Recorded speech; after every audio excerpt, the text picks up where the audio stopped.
hanging out with Shawn Donath here in Syracuse, kind of near GM Circle, if you guys know the area. But this is the building where Panther Frameworks is. I know you've seen some of their sprint cars out on the racetrack. Shawn Donath not only races up with Empire Super Sprints, but Panther Frameworks. He's a big part of that. And, of course, he also does tires, and that's one of the big things we're going to talk about there. First of all, Shawn, how we doing? I'm doing good. Man, I don't know how you do the hours that you do, man. You got to be getting to you yet? No, not yet. I mean, it's you just got to make stuff happen. So, yeah, hours are what they are. Okay. So, what is the situation, let's be honest, with tires? 2 races this weekend for you, by the way. They're going to be at Albany, Saratoga on Friday, and then Adirondack on Saturday. What is the situation with tires right now? They're limited, right rears don't appear to be, that we're getting on a limited schedule. We can't get big loads of them like we used to last year, but we're currently out of left rear 94s. There's 92s and 96s, but guys don't seem to want them. Mm-hmm. But there is tires to race with. Might not be what you want to race with, but there are tires to race with. Okay. When do we see that left rear situation changing? We're hoping by, mid-June, which will set us up in time for Speed Week. So I'm optimistic that, after talking to Hoosier, that we'll have enough tires to do Speed Week at least, Okay. No issues with the fronts at this time then? No issues with fronts, and luckily we don't wear out fronts too often, so fronts are pretty accessible. Mm-hmm. Right rears are coming in, not in the, piles that we want and the sizes we want, but we're getting tires. Okay. How are we handling the selling issues? Because I know some tracks are like one per time. So you were talking about a track that gives a chip. I know Utica Rome gives a voucher. How are you guys at ESS handling this? We're telling guys that you can get one right rear and one left rear per night. And if you get a tire, if you pre-order a tire and don't pick it up, that's your tires for the next show you come to. Okay. If you don't come. If you don't get the tires, mm-hmm. if you pre-order them and you don't pick them up, it doesn't mean in the next race you come to, you get two, you don't get that. You get the races you're at, you get tires. If you come pick them up during the week and you don't come to the next race, it doesn't matter where the next race you show up to, that's your 2 tires. You're not getting tires that night. So it makes it difficult for the dealers like Mike Emhoff, myself. Yeah. We're trying to police the tire situation and make sure that guys can have enough tires to race with. So we're the ones that have to keep track of that, and that's what's making it more work on our end for less money. I can see that. Yeah. So, okay. Our team's trying to stock up. I mean, you and I were kind of talking a little bit before this, almost like the toilet paper shortage. There were some people who were just buying as much as they can. Yeah. Is that happening? I see that happening. Guys are like, I don't really need them, but I'm going to get them just so I got them.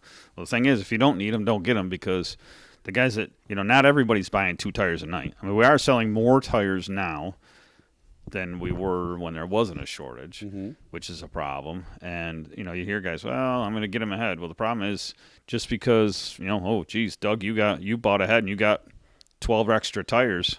When the tires are out and we're out of, if that comes to that point, doesn't matter if Doug's got 12 tires. If the series doesn't have tires, they're not going to be racing. Yeah, if half the other drivers don't. Yeah, well, they're not going to be racing. I mean, races you see races getting canceled. So, I mean, I don't think we're going to come to that point. No. Guys just need to be, like right now. We know that there's no 94s, which is the most popular tire. Guys just need to be a little more conservative. Tire that you would only run twice, you're probably going to have to run it 3 or 4 times. Don't throw those tires away. Save them. Okay. You and I were also talking about something that I hadn't thought about until I talked to some people from another circuit. You don't want your tires sitting in a hot trailer baking in the sun, do you? No, I wouldn't have them stored in a storage container. That's for dang sure, Mm-hmm. Ours stay in a trailer, but it's vented. There's no light.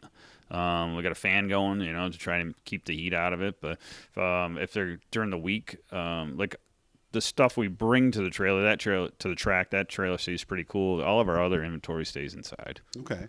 But I could see how guys could maybe forget that they had a hot garage and they're keeping tires in there. That can't actually get the tire to cycle, can it? I guess if I don't know if like most buildings, but I don't think I would have them in a storage container. That anybody's walked in one in the summer is pretty. That's pretty hot. Yeah. Okay. And again, you don't want them in the same, no different than stuff that you store over the winter. We keep stuff in heated storage with no lights. Maintains at 65 degrees. Perfect. So that they don't get hot. And the biggest problem is the sunlight, or the UVs rather. So that's the other problem you got. You keep all these tires throughout the year, and you got to store them too. So it's a lot of work. Yes, I can imagine. So, and the other thing too, I've seen you guys always covering your tires in the pit area. How much can a tire grow sitting outside on an 88-degree summer day for a couple of hours? I don't know, probably an inch or so at least. I mean, everybody knows that the enough whole, to notice, right? Oh yeah. I mean, we don't. I'm lucky. I really don't. I don't personally pay that much attention to the stuff that it goes on with my tires. I'm very fortunate with my team that I've got. Matt and Chase and Bree and Tucker and these guys. They make sure that all that stuff's taken care of for me because I'm so busy. I don't even. I don't know what the tires blow up. None of that stuff. Okay. I show up. They make sure everything's all. You're almost a suitcase racer at this. So yeah, with my own stuff. Yeah, it's not what I want to be doing, but I'm lucky that I got good group of guys that are taking care of that stuff for me. I've heard this is stuff I see. You guys say I got a brand new tire, 25 laps that exploded. Was there an issue with curing at one point that you were talking about? Early in the year, where they would make the tires on one day, cure them for 24 hours, and ship them to us the next day. I mean, I think in previous years, they'd cure for a week or so because there was ample amounts of tires. So I think that's I personally think that that's some of the reason you see some of these pictures of canvases coming off and stuff. They just don't get time to cure because there's the demand's there, and they want to get them out there, right? Yeah. Anybody's listening, hey, get a job, get out there and get to work. Help these guys out that are struggling to get the stuff done. We all want to race, and it's no different than us here with parts. You can't make it if you don't have the people. They don't have the people to make the tires. I don't know how people think they're going to supply us with what we need. Okay. How about the cutting and siping? Sometimes you can get a little crazy and the tire can chunk. Is it user error, perhaps? I would say so, yeah. I mean, guys, I would say if you're on a budget and you don't want to take a chance of wearing a tire out fast, there's no reason to cut them, and there is times where you have to cut them so that they don't overheat and blister.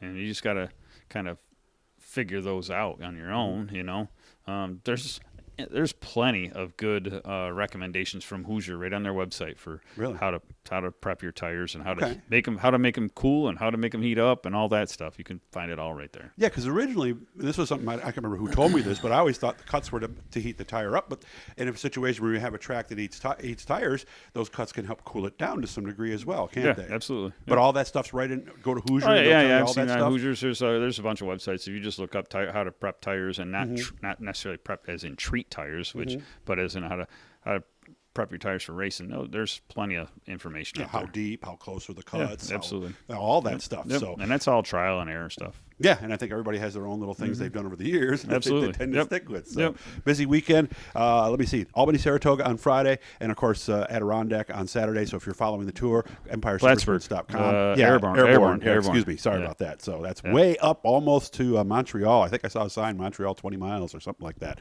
Yeah, hopefully we'll see some of the Canadian I hope racers so too. come over. Yeah. We miss these guys. You know it. So. Great bunch of folks. Well, this again was a request, so this is up to date. I aired it just a couple hours after we put it up. Hit the blue E; it'll subscribe you. Shawn, I appreciate your honesty. Good luck this weekend, and that vacation's got to come soon, man. So I hope so. Yeah. Good luck with everything, and thanks again. I know you're busy. Thank you.